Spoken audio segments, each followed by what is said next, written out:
Hello and welcome back to the FEZ Show. We have just had the double header at Diriyah and we've got so much to talk about today. With me is the Mr. Jack Pickering and Joshua Burch. How are we, boys? Pico, how are you? Yeah, I'm good. Ready to get stuck into what happened in Diriyah and looking forward to this weekend. It's the first of three back-to-back new races. So yeah, looking forward to it. I'm not doing too bad. Thanks, guys. Thanks for having me on again as well. And yeah, Diriyah was quite the entertainment, wasn't it? Mexico didn't necessarily deliver the start to the new generation we wanted, but Diriyah definitely put us on the right track as well. We've got a pretty good idea of where the season's going to go, and it's looking like it's going to be another close one. It is indeed, but this time not close potentially with 15 drivers. It looks like we might actually have a good old-fashioned two-horse race, which I can't actually remember a two-horse race really until probably like Degrassi and Buemi in the early seasons of Formula E. But that's the only place to start then. Porsche, crying and testing, Pico, right? We don't have a car. They've come out the first three races now, and they seem to have stolen a march on everybody, and so has Jake Dennis and Pascal Wehrlein. Obviously, Pascal Wehrlein picking up the two victories in Diriyah. How impressed were you, one with Wehrlein and Dennis, because they didn't qualify well, you know, let's say in on day one, and they came through the field amazingly to get the results that they did in both races. Yeah, I mean, I think just to go back on to when was the last time a two-horse thing, I want to say it was Jev and Sam in season 4 or season 5, but that's the last time I can really remember something like that happening. But yeah, Porsche have really shocked us with how fantastic that they've been so far this season. We thought we thought after Mexico City, oh, okay, this might be a little bit of a fluke because Porsche have always done very well in Mexico. So okay, this is one race, but might not translate to Diriyah. However, we all had to eat humble pie because even though Wehrlein and Dennis qualified ninth and 12th on day one, they still came through to win 1 and 2 again on the Friday, and similar again on the Saturday. Admittedly, they were a bit further up. I think it was Wehrlein 5th, Dennis 6th. I can't remember fully, but yeah, they still had an amazing pace to get up to the front. From what we heard over the course of the Diriyah weekend, it's the thing. It's what they had in testing, but now it's coming to an advantage because they had they weren't great on their brakes in Valencia, and then once you get to these tracks, having not fantastic brakes is seemingly regenerating more energy, and then that's making them fly further up the field. And yeah, I think it's a fantastic job from Porsche. Jaguar, I'd say, are hot on their heels. We saw Buemi take a pole position for the Envision team, powered by Jaguar, and Bird was fantastic. It's so brilliant to see Sam back near the front, but and it does mean that I do eat my words of what I said in the last show, where I said that he might be going through a bit of an Alexander Rossi phase. I'm so happy to see Sam back at the front, but yeah, it does seem that Porsche just have that extra little bit at the moment. Talking there, Josh, about the brakes, because obviously it's interesting that their qualifying pace is not great at this precise moment, and they are having to fight through the field to get where they are. So the brake system that they have is hampering them a little bit. They can't really get the best out of the car in a one-lap pace compared to, say, a Neo, for example, at this moment, who can get a really good lap pace. We'll talk about them later. But it's really interesting that they're struggling there, but they can recover so much in the race.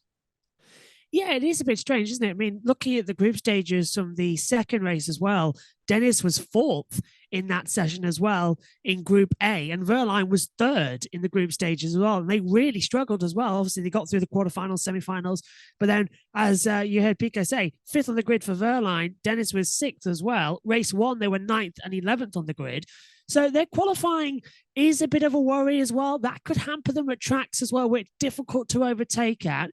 Diriyah, we all thought, well, it's pretty much a single file race, but there was a lot more overtaking this year than we expected, especially on the long straight from 17 all the way to 18. And then drivers were finding ways through at 14 as well, just after the bobsleigh section with some daring moves around the outside. So I think the new generation of cars definitely helps the overtaking value as well. It doesn't punish you for a bad qualifying. Also, I think the addition of laps now means that there's not so much of an urgency on the drivers now, because we've been seeing the races have been sort of like going on for an hour instead of the 46, 47 minutes we've been used to for the past couple of seasons. So they've got more time to plan, more time to sit behind for a lap or two, look for a good maneuver and go for it. And that's what we saw Wehrlein and Dennis were doing in both the races as well. When they were climbing back up, they were planning their moves. They weren't just diving through. They were calculated. And to be fair, they were quite almost robotic maneuvers that they were doing. It was just like automated going past. So definitely they've got the great race pace to capitalize, but its braking system has been a big worry of mine as well. And it seems to be not only on the Porsches, but also on the DS powertrain as well, where the braking is such a big thing, because it's either working either 50% of the time it's not good, or 100% of the time it's too powerful. So it comes to too much of a quick stop. And we see that in qualifying. Not so much in the bobsleigh section, but Dennis was always losing a lot of time coming out of turn 14 and into 17, where you first touch the brakes after just sort of free falling down the hill. So they've got to fine tune that. And we've also got to remember it's the first weekend where they had the emergency brake that they could use as well if they felt the brakes were failing. So there's still like the drivers are either slightly nervous about the brakes still after testing. So it's just a bit of give and take for a learn. But I think one thing I'm worried about is, as thinking back to my original point, as soon as we get to a circuit where overtaking is difficult in the race, I'm thinking Jakarta, I'm thinking Monaco as well, where it's overtaking at the front but not at the back, we're going to see them start to struggle if they have a bad quali. Yeah, that could be very interesting. I was also thinking, just talking about brakes, didn't really get to the bottom of the Mahindra issue, because obviously we had Lucas Di Grassi crash in practice and then Nico Müller. And then Nico Müller said it's exactly the same as what happened to Di Grassi. It looked like from TV that they just went to him, but it'd be interesting if that was also some form of braking problem there. But what I want to throw to Pico is, this is a great Porsche start from the Andretti side, obviously powered by Porsche, but we're only seeing it from Dennis and Wehrlein at this precise moment. So are we surprised? Because we got Antonio Felix da Costa in the other Porsche. You'd expect if Pascal Wehrlein was able to climb through the field, that Antonio Felix da Costa, the champion in season 6, would be able to do the same. And Andre Lotter is no slouch either. So why do you think da Costa and Lotter are struggling, Pico? Yeah, it's an interesting one, really. That they're only seeing 2 of the 4 being up there consistently fighting. However, Lotterer did finish P4 in that in the Mexico race, and I believe Da Costa did also get points in that one as well. But I think it's mainly because they are new to those teams, so they are still settling in. They're still learning the team and everything like that.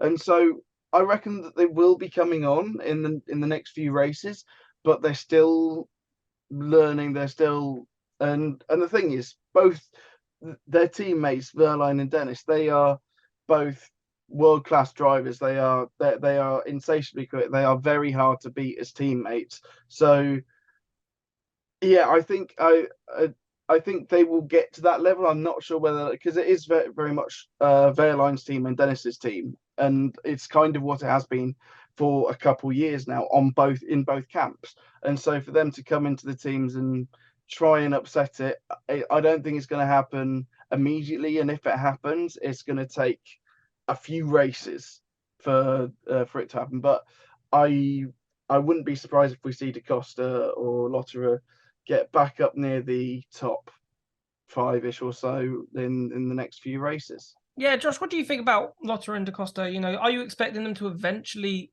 bow at the front, or surely they're both class drivers, they should be able to get there? Were you surprised that over 2 races in Diriyah, like, okay, the first one may be excusable, but the second race you would have expected them to maybe perform better? I know Da Costa obviously had the accident on race 1, but which may have hampered him for race 2. Yeah, I mean, he qualified 17th on the grid in race 2 as well. But we were having the discussion on air, actually, myself and Tom Dillon, who was in the com box with me over Diriyah. And we were saying how it was a big surprise, the gap between the teammates as well. And I mentioned it also in another show, because it's now a worry going into the rest of the season if Lotterer as well. As if Lotterer and Da Costa can't actually get the gap up to where Wehrlein and Dennis are, because that's not going to help the team in the Teams Championship as well. That's looking incredibly competitive this year as well. But Lotterer has never won a Formula E race. He's been close on so many occasions as well. We do call him the bridesmaid of Formula E. He's had, more second place finishes than anybody else in the series. He's had 4 pole positions over the top of my head. Maybe that could be 7. But he's been really competitive across Gen 1, Gen 2, and you could see him in Gen 3. In testing, he was a surprise, topping a couple of sessions for about half an hour before the runnings got in. I know, Pico, you were there. You saw the Porsches were doing quite good there in testing, but it was overshadowed by the Maseratis and the DS Penskes. We'll get onto that later. But I am slightly concerned about the poor showing from both of them in Diriyah, because that's 2 races in 2 days and a weekend they've both had disasters. Da Costa's alarmed me more because he had that accident in the start of race 1. That wasn't his fault, but he had a poor qualifying. So he was in that position where the train bunches up on each other. And then in race 2, he was practically nowhere. I mean, Lotterer as well. Where did he start on the grid in the second race? I'm just looking. He was 18th on the grid. He was on the same row as Da Costa. So there's no excuses. Going into the rest of the season, you've had 3 races now and a couple of weeks of testing. You know what that car can do. And if you don't perform soon, you're going to be either looking for a new job at the end of the year or replaced mid-season as well. Because I wouldn't be surprised if they consider that, because they've got to think of the Teams Championship. Da Costa is a champion, but has he really performed since he won that championship in season 7? I don't think he has that much. Well, it's an interesting point there. But what I think is interesting is how quickly they could become a number 2, effectively, right, in that team. And obviously, Lotterer and Da Costa mainly, right, in that Porsche, doesn't want to become a number 2 to Wehrlein. And they could easily fall into that trap. But Pico, is it too early? I know I called it at the beginning that it could be a 2-horse race of a championship, but with 3 races in, it's going to be thick and fast between now. It's races every 2 weeks now for a good couple of periods. Could teams catch up? Is there enough time for teams to catch up? Let's say, like the Jaguars. We know the Jaguars, you said, were pretty close. Could they catch up? Could an Envision sort of turn it on? Could DS Penske and Maserati maybe, turn the screw, and McLaren, obviously were Mercedes last season. Like, could any of them mount a charge, or is it just too quick of the turnaround at the moment between races, and that could really elevate this, Wehrlein Dennis championship? I feel like they could. I still think it's too early to say anything, because we have only had 3 races. This is a 16-round championship. We cannot call this too early. But looking at the standings at the moment, Wehrlein and Dennis both have double the points of Seb Buemi in 3rd. But yes, they could catch up. After Cape Town, we've got a month to Brazil, and then we've got a month after that to Berlin, and so they could very easily, in those 2 big periods when we're not racing, have some developments come in and potentially go get further up the grid. But at the moment, you would bet on either Wehrlein or Dennis, and so congratulations, Ed Hunter, from the first show of the season, where he said Dennis for the title, and we just went down the DS route. But yeah, I do think that all the teams in the powertrains, they'll be able to find something over the course of this season. This is a learning season. We're still getting used to these cars and these powertrains, and so it wouldn't surprise me if by the time where we get to like Portland or something like that, we're saying, the DS cars are dominating at the moment, or something like that. Again, like we were saying just before the season, because that's what Formula E is. It just constantly just chops and changes all the time. If you're predicting something about this championship, you're a fool. That's our jobs, though. We've got to predict about it. Josh, though, but after India would be 25%, basically, because, 16 divided by, 20, simple maths, right? I hope I got that right, because I'm going to get absolutely killed if I got that wrong. But could that be too late if Dennis and Wehrlein get it right and continue their dominance, let's say a Jaguar catches up or a McLaren catches up, and then Wehrlein and Pascal, they could have built up a big enough lead by then, right? Where they might get caught up, but they've got a decent cushion, and we know how important consistency is in Formula E. You have to be consistent, and to be basically the top 2, 3 races in a row, you can't get any more consistent than that. Yeah, I'm being reminded of when it was Degrassi and Buemi in season 2, where their consistency between the two was separated by a single point at the end of the season as well. And I think that's the key thing here. If we do get to after round 4, even though we have got a break before Sao Paulo after South Africa, then we've got a month break after before we head to the European rounds of the season as well. But if you're in that good of a position, it doesn't matter if you have a month's break or a 4 months break. Look at Da Costa when he did win his championship. We had 6 races in 9 days, and he wrapped it up on weekend 2 because he was so far ahead before the pandemic. No matter what break you have, what development time you have, if you've got the points in the bag, it's pretty much done and dusted.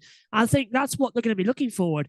At this stage, with the whole new generation of car, we all expected the DS Penskes and the Maseratis to go away with it with a challenge from the Neon McLarens as well. McLaren sort of lived up to their preseason testing hype as well. DS Penske and Maserati have fallen so far down the back of the field, you would think that it was watching a 2005 Minardi and Jordan. But in all honesty, I think the Porsches were the big surprise. I don't think anybody saw this coming. And I really like the fact that we've got a sort of, I don't know how to, it's a complete shot out the blue, isn't it? Whatever it is. We don't understand why this has happened, but we love seeing it. And it's not making a prediction that they're going to be the champions. It's making a prediction of the immediate future that, as you say, by 25% of the championship, if they continue with the 1-2s, which I think they're going to, because we saw how fast that Porsche powertrain is after the safety car came in. The acceleration, it was unbelievable. Both of them were gone, and they had so big of a gap to Rast and Bird, who were battling over 3rd and 4th. And I think Evans was involved there too. So they've got the power. They have got the better deployment of the battery. And I don't think that's going to be able to get caught up. So we're looking at a Wehrlein Dennis with a challenge probably from Jake Hughes in the McLaren. Yeah, that's the beauty of the new regulations, right? And it's back to the early days for me for Formula E, and maybe the same when we went to Gen 2, is that the development race, the software, making these advancements are so key at this stage, because obviously as we get further into the Gen 3 cycle, finding those little tweaks here and there with obviously the 2-year cycle now with the hardware, it's much more difficult to find those gains. And this season, you've got a big chance to find gains. So it wouldn't surprise me if teams catch up. I want to make a quick note on Jaguar, just because obviously they were the team closest, Pico, to the Porsches of Andretti and obviously Porsche. And Sam Bird doing Sam Bird things here, which I thought was really clever in race 2. Obviously, he gets the podium in race 1. But what he did race 2 was he did the old trick of just sitting behind the slipstream. And, Mitch Evans didn't have as much energy as Sam did. And I think Sam was so cunning. I'm not saying Jaguar have the same efficiency, because I don't think they do as Porsche. But I think Sam was so smart, saving his energy, that allowed him to attack. And obviously, he missed out on scoring another podium because it was on that mistake that he did try to pass Rene Rast.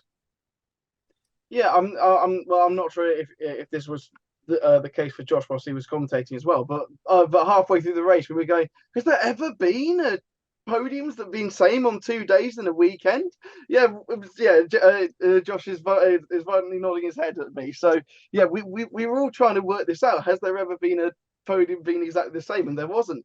And so it was looking likely at that point Bird might overtake Rast, and it would have just been the exact same both days. I was trying to find out where Buemi was. He was too far down in 7th, unfortunately. But yeah, it was Jaguar were back. Sam's back, and that was wonderful to see. And yeah, he did a masterful race. Yes, they don't have the same efficiency that the Porsches do, but I think that Jag powertrain it will win races at some point this season. I wouldn't be surprised if they win it this weekend. It's there or thereabout, and it's not just the race pace. We've seen it with one lap pace as well through Sebastien Buemi.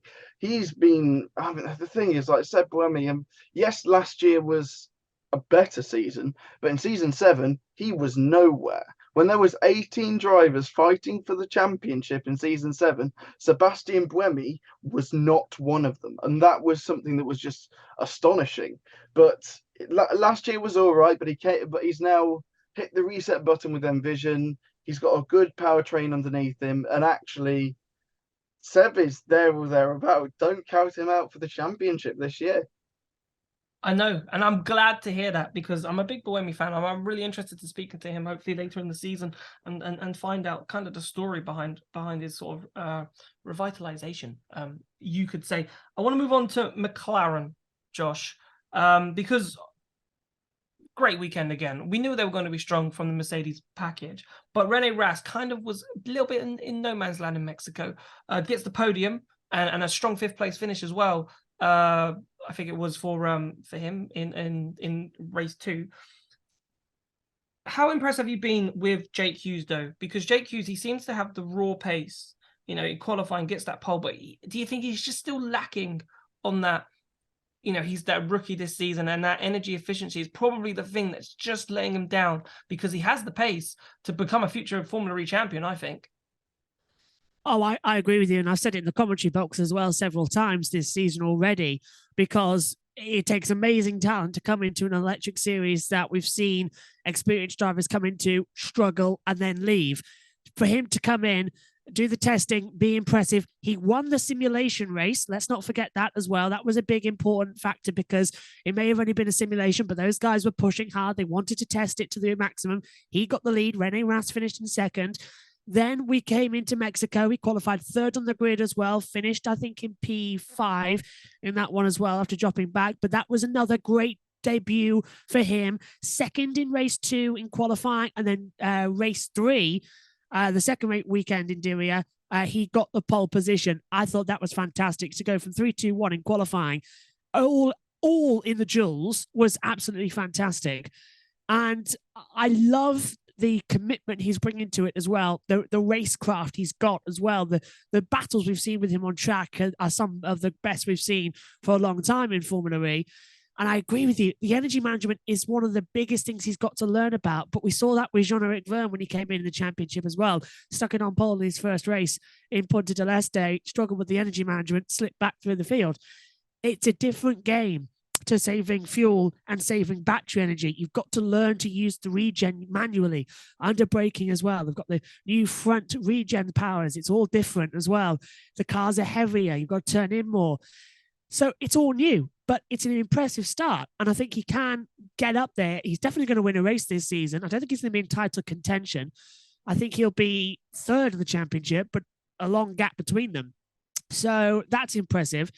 Rene Rast, I think we were all surprised to see him come back into Formula E. I was a bit disappointed as well that he got left out of Formula E after he came back in season 7 for the 6 races, 9 days, did an amazing performance, got 2 fastest laps in that time as well over the weekend, and then didn't get picked up by anybody else as well when Abt left, and that was a disappointment.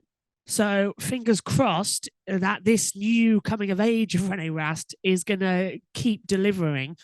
Mexico, yeah, bit of nowhere, but I think we were all, I know I don't know about you two, but I was shouting, I was cheering, and I was going, this is amazing, when he was holding back Bird so much in that race. And to get 3rd on the podium was absolutely magical. So well done, Rene Rast.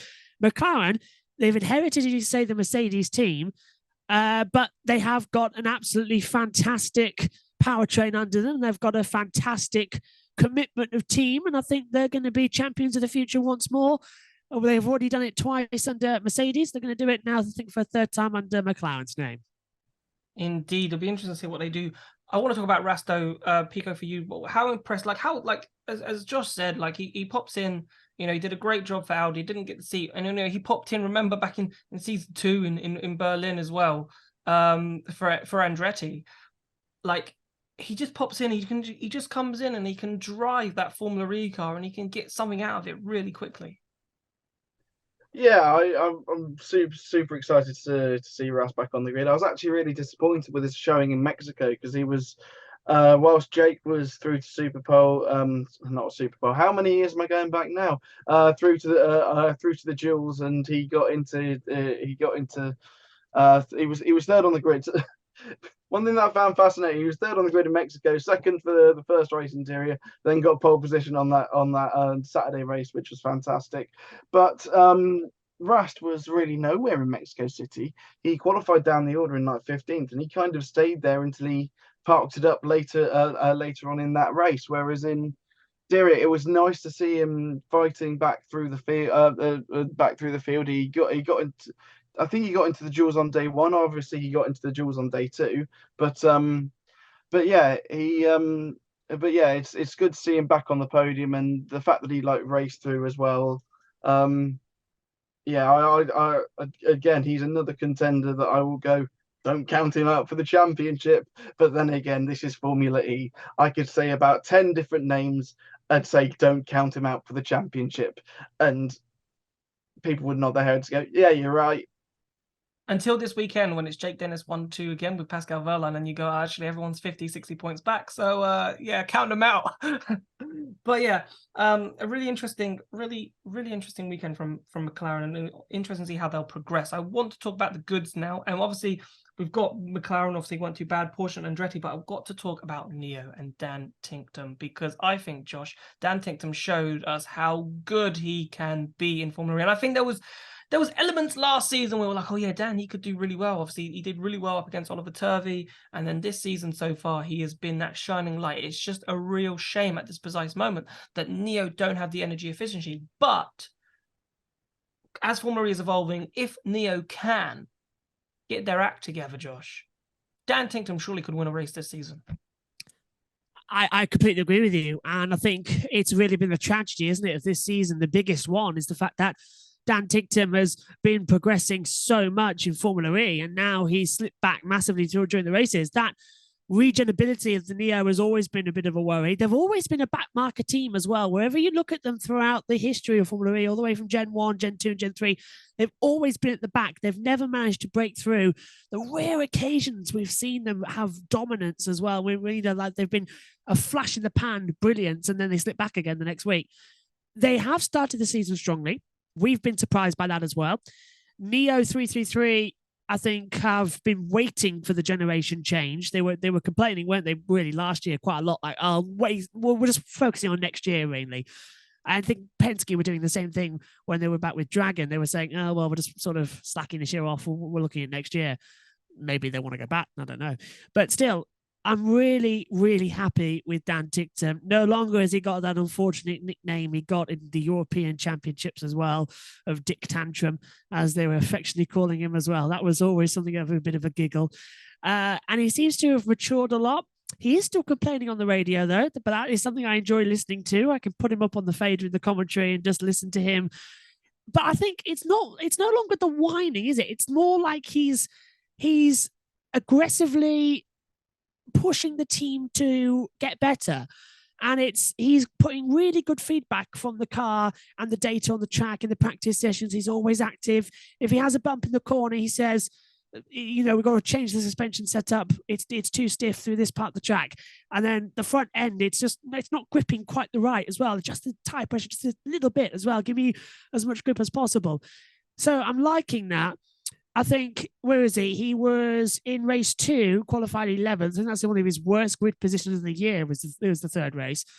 But he was 4th in the grid race 2, and race 1 in Mexico, he was 5th, I believe. So really good, strong start to the season. He can win a race this year, and I reckon it'll be around the Jakarta double. I don't think Berlin's a bit too soon. It's a too aggressive track, but a double header, I think, suits him. So I think Jakarta he could be really good at, which is, I think, the next double after Berlin. One thing that I will say very quickly is that when Dan Tickton topped FP2, I went through every single practice session since to see if Neo had topped anything else. And no, it was the first time that they topped a session since Oliver Turvey got pole position in season 4. So I think that really shows how far they've come. Yeah, in season 4, because I remember that with Nelson Piquet Jr. and Oliver Turvey, they won too in Hong Kong as well, under the guise of Next Dev TCR. But obviously under Neo 333, since they've gone to that name since season 5, it hasn't really been picturesque since the Tom Dillman days and Oliver Turvey gone. We're going back now. The history lessons now. We can actually do history lessons in Formula E. But anyway, moving on. We kind of mentioned Buemi. I'll wrap up Buemi, but it's good to see him back. I think Sebastien Buemi, he's had some difficult seasons at Nissan, and I'm sure there's a story to why as well, especially with Maximilian Gunther as well, because he was, really good at BMW, strong at Dragon, has lost his way at Nissan, and it's interesting to see what happened. We thought in testing that it could revitalize Maximilian Gunther. Well, I did, and I was hoping so, because I really rate Maximilian Gunther as a driver, but so far for Maserati, it hasn't been great for them. But let's talk about one man, Sasha Fenestraz, another rookie in that Nissan. Josh, he's one of those drivers at the moment who is easy to forget, because Nissan are one of those teams at the moment which is like, yeah, they're in the 50-50, they're bang in the middle, right? If they can get it right, they can, he got into the duels in one of the race weekends. But if they don't get it right, then you're not also expecting him to make the duels. So if he makes the duels, it's a bonus in effect for Sasha Fenestraz. But how impressive have you been with his start to the season? I think he's been another good one as well. I think he's still learning the ropes of Formula E. He did those 2 races back in Seoul as well in South Korea at the end of last year, after an injury, of course, back in London for the permanent driver. But I'm thinking as well, Fenestraz has been racing a lot. I went back actually as part of my driver research to look at the race he did in Macau. And I thought that was because it's a street circuit, tight, twisty, similar to what we have in Formula E. And he was impressive, but I just think it's going to take a little bit more time for him to get to grips to be consistent in Formula E. We've seen good in Mexico, bad race 1 Diriyah, okay race 2 Diriyah, as you say. He's very much a 50-50 driver in a 50-50 team. So I would say give him half the season, and then I think second half of the season, we'll see him shine a bit more. And then next season, we'll see the coming for Sasha Fenestraz pretty much back at the top end, where I think that team is pretty much progressing to. Yeah, it's really interesting because the Nissan story, ever since going back to season 5 when they had that dual motor and they were so really good out of the acceleration, and ever since that kind of got banned, and they've really struggled, I think, to adapt to that. And obviously things have changed, and I was hoping maybe for them going into Gen 3 that maybe things will change and we'd see them on the up, but they're still, that team's got so much history. It's the original E-Dams team that won the first couple of constructors championships, and we haven't actually seen that. And it'd be nice to get Nissan back and that team back to the top. So I want to move on now to the bads, really. And we had a few DS and Maserati were on my bads for Mexico, and they're still on my bads. I'm shocked, right? And I'm going to come to Josh on this first. Like, okay, we assume DS has been so strong, right? And yeah, you could say even last season they weren't that great, they weren't that solid in season 8 compared to, let's say, the Mercedes at the time, because they did struggle in quite a few races. But we just have this air of expectation that DS would have got this right? They've been so powerful.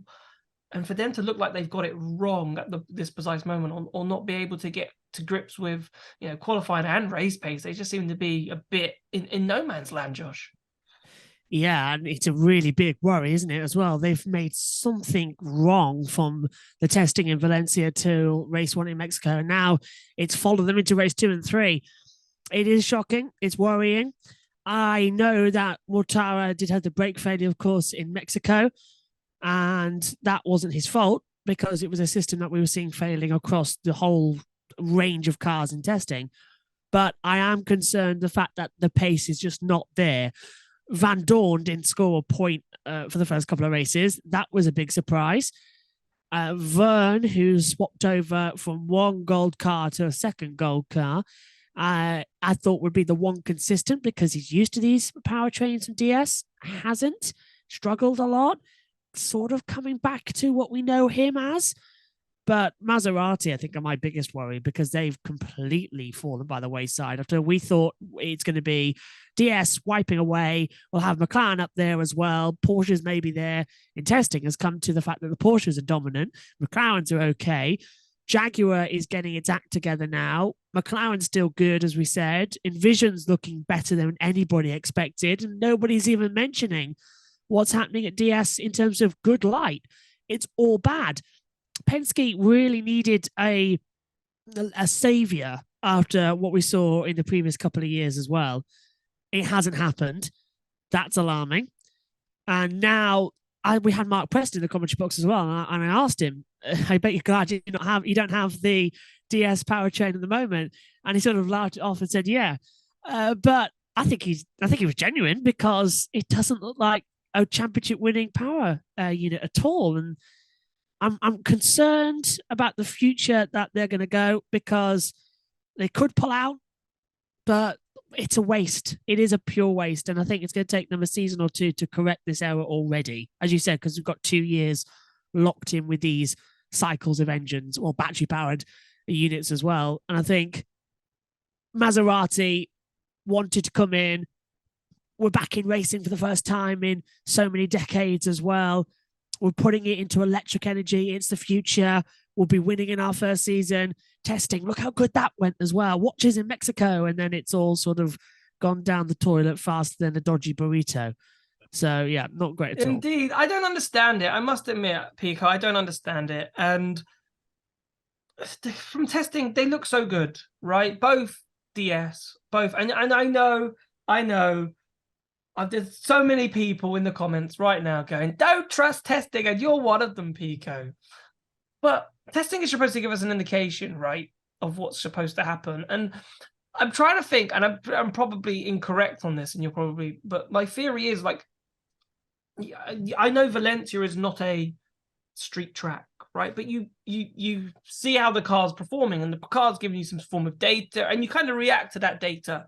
Right. And I'm trying to think, have Maserati gone somewhere and DS have gone somewhere where, and sort of seeing what the car was doing in Valencia and developed something or done something, and it hasn't actually correlated from testing to the track? Because how can you be so quick in testing and then be absolutely nowhere come the actual track seasons? And we even went to Mexico, which is partly very similar to Valencia because it is, street, it's circuit tarmac, and they still couldn't perform there. So how can you go from one extreme to another so quickly?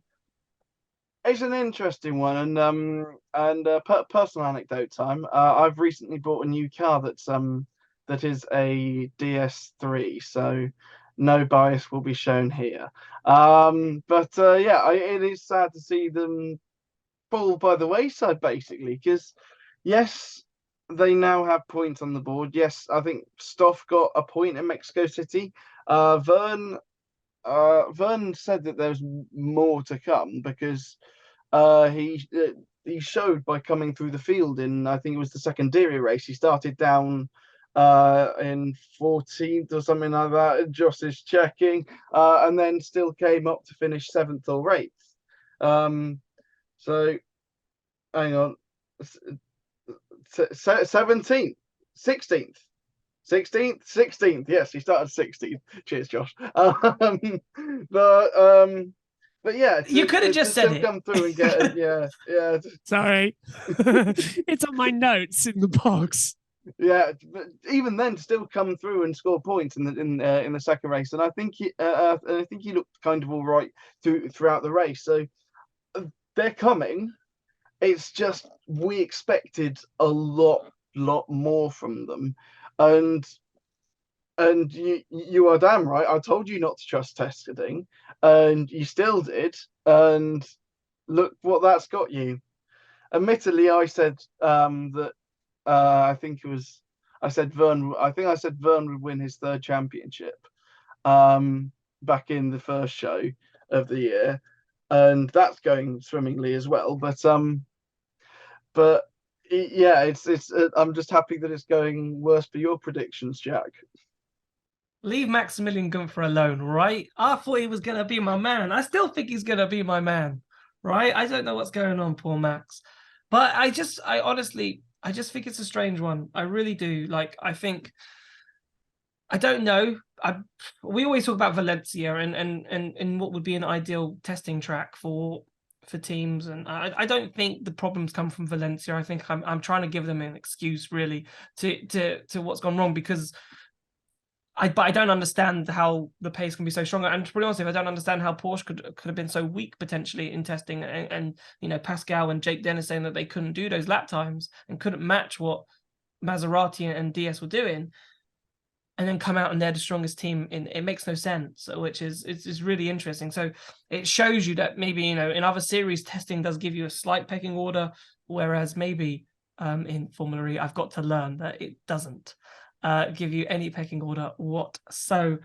The other team that I wanted to talk about was Mahindra, Josh, because Lucas de Grassi in Mexico, had a great start and a great drive to get that podium.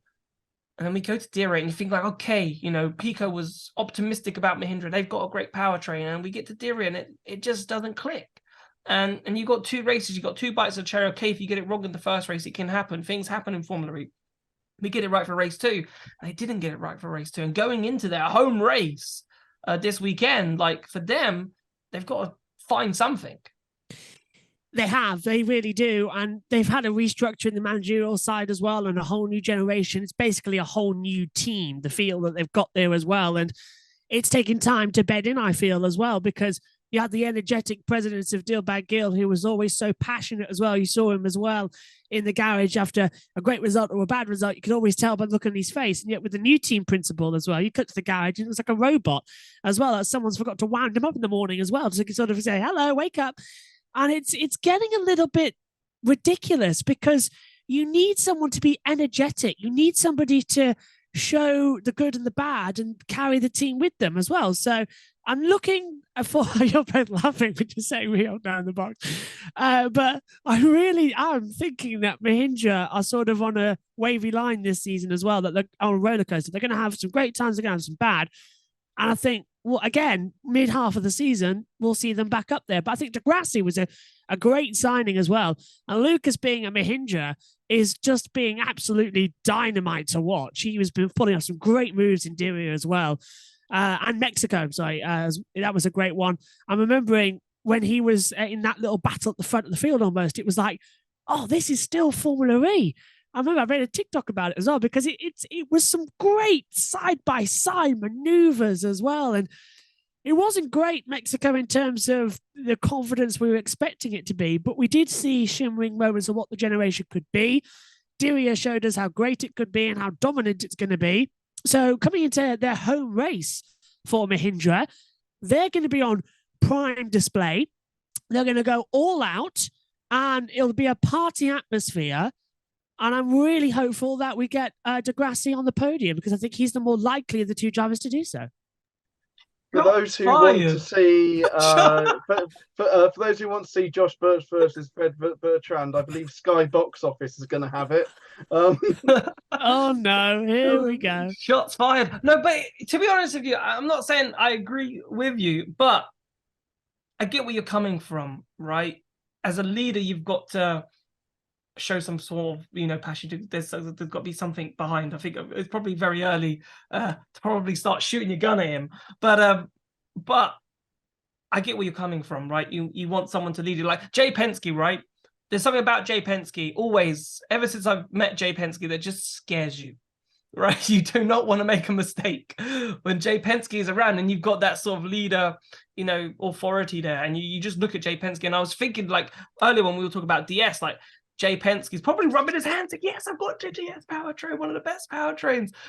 Finally, back in those days, I remember him, giving me a nice little lecture why Faraday Future was going to be, the next best thing for Dragon and this powertrain, which never happened. And he's rubbing his hands finally after all these seasons of not getting what he wanted. Yeah, but he's got that scary figure. When you see Jay Penske, he can be furious at times. So I kind of get your point. But it's time to talk about India, right? Because it's a new track. It's kind of like a level playing field, you could say, right?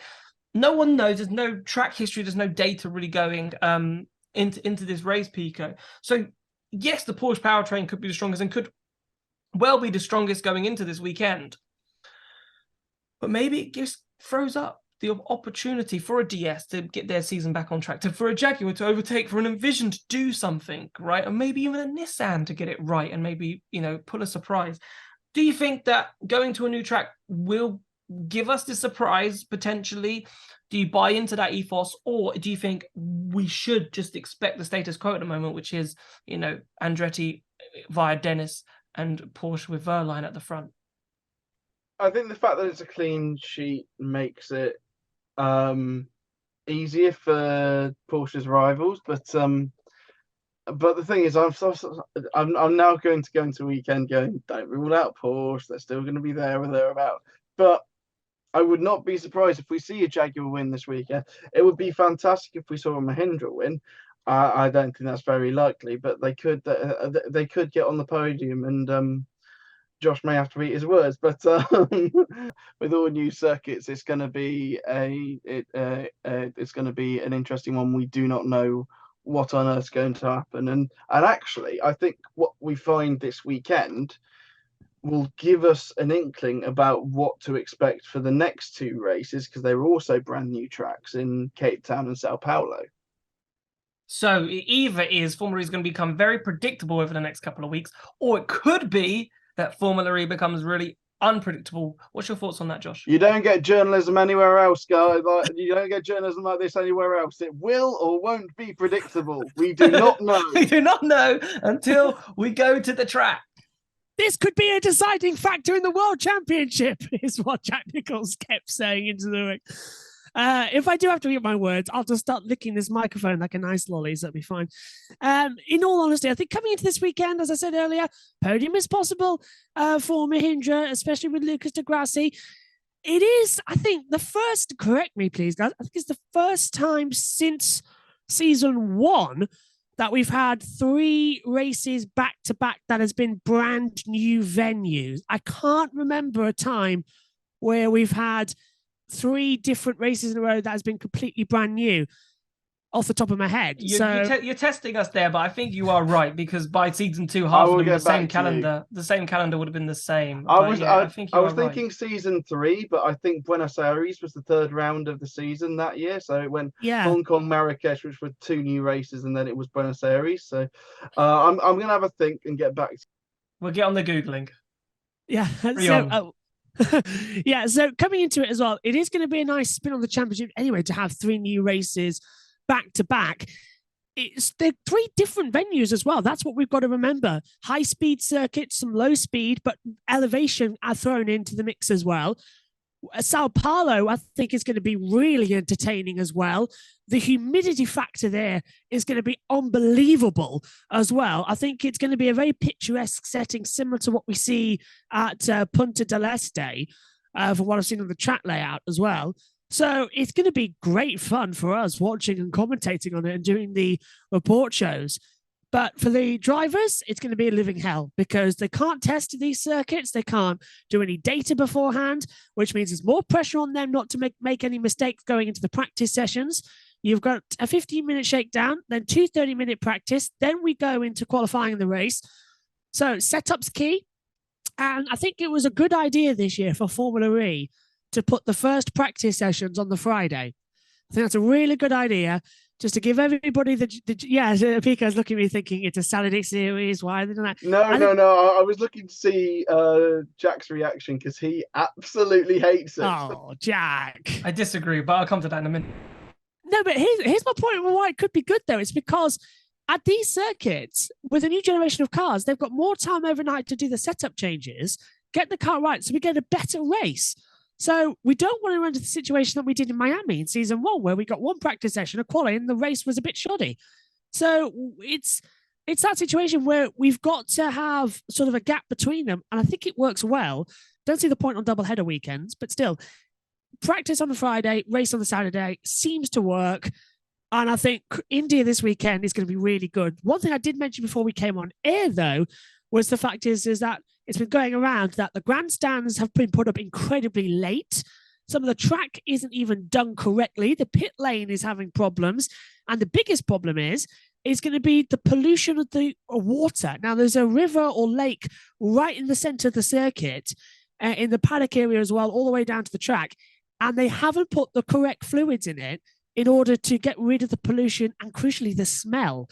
So there's going to be a lot of people, I believe, over this weekend complaining of feeling a bit sick because it was too late for them to treat it 2 weeks ago, because it takes 4 months to do that. And I knew someone once who was an engineer with these things as well. And she says it takes a long time to completely clear up and remove the stink as well that a pond produces. So we're going to have a lot of smells next to that paddock, which could make a couple of people ill. So I wonder if any of the Friday drivers might get a lot in the race if some people get a bit unwell, because I'm sure, as we all know, if you go sit next to a smelly river on a very hot day, you don't end up feeling too well. Just to come back on to the, have there ever been 3 races since season 1? Technically, yes. New York twice and Montreal once in season 3, but it's never 3 different tracks in a row. So So technically, New York would be the second one, right? So it's no longer new. You could say you're no longer new anymore. Yeah, exactly. But it was the first running of the New York E-Prix that ran twice, and then Montreal ran twice. But there's never been 3 different tracks in a row since season 1. Yeah, another point I wanted to point out, actually, which I didn't actually get to in Diriyah, and it was really cold in Mexico. It's going to be 33 degrees on Saturday in Hyderabad, and that's obviously that's quite an extreme temperature for Formula E and these batteries. So, Pico, reliability. We haven't seen much reliability, massive issues so far, but could the heat be the first real test for these Gen 3 powertrains? Potentially, yes, because we were expecting quite a lot of reliability problems going into Mexico City. So, for example, in the test race that they did in Valencia, both Neos pulled out really early, and I think both Nissans ended up pulling out by the end of the race. There were about 6 or 7 cars that didn't really complete it, and Jaguar were doing their own thing, really, about half a minute behind the rest of the pack. But so yeah, it wouldn't surprise me if there are mechanical problems this weekend, because it's it'll be hot. So delighted that I'm not there. Otherwise, I need my factor 50.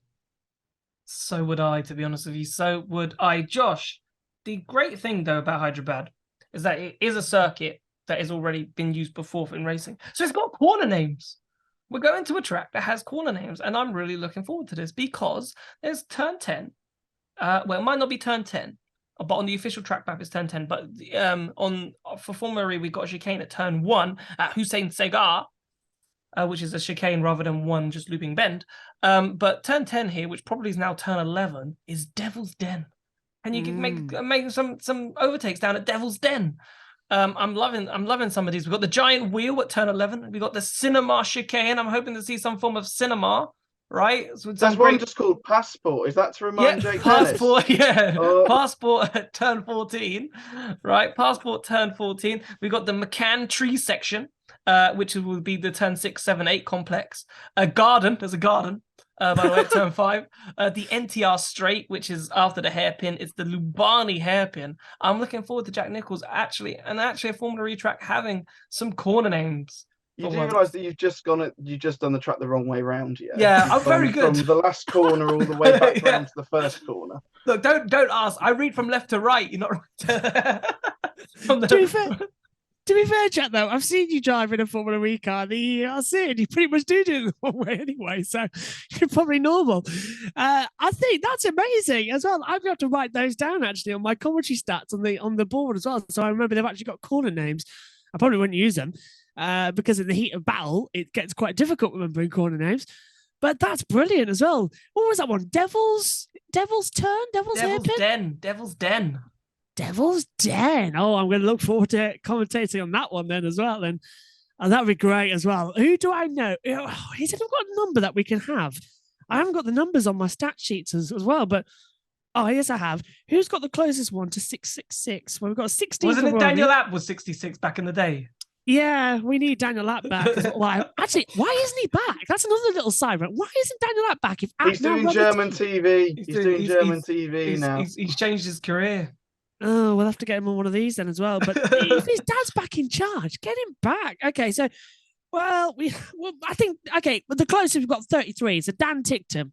He's a bit of a devil, isn't he? So having Dan Ticktum make a move at Devil's Den, that's going to be fantastic. And and it's also, guys, a great help for us because we get to see a little bit of the track and know the terrain, so we know what to spot as well. It's crucial, or when you're on the commentary as well, to not look like you're making it up as you go along, which, as we know, Diriyah let slip a couple of years ago, didn't he, in the commentary, that Jack Nicholls sits in his hotel room writing out the turn names and coming up with funny little anecdotes for it. But I've just had an idea. What was the only other Formula E track on the calendar that actually has corner names? And it's, of course, Monaco. They've got one. Yeah, indeed. But that one doesn't count because Monaco is Monaco, right? Yeah. So this is the first Formula E track, in inverted commas, to have their own corner names, which we've inherited. Does Valencia have one? But that Valencia doesn't count. Yeah, technically Valencia does have one. However, I will say that I will that for this weekend I will miss the Jack Nicholls officially calling names things, because that was a sentence, wasn't it? Very wow. Nicholls naming corners is genuinely one of the. I mean, he's a fantastic commentator, but also he's a funny bloke. So I do like it when he comes up with these wacky names. My personal favourite over the years in Canada, he took one from the Grand Tour, Top Gear, didn't he? And it was in Canada. I remember coming down onto the motorway, and there was a little bump on the off-spin as well. That's when Buemi did his rear suspension. It was nobody expects the Canadian speed hump. I thought it was brilliant. I was giggling so much. Yeah. But yeah, what is interesting though about the track is that there are a couple of overtaking spots. So obviously turn one will have the chicane, so there's a chance there. And then you've got the hairpin, which is going to be where the start is going to be. So different to where the start map is on the official track.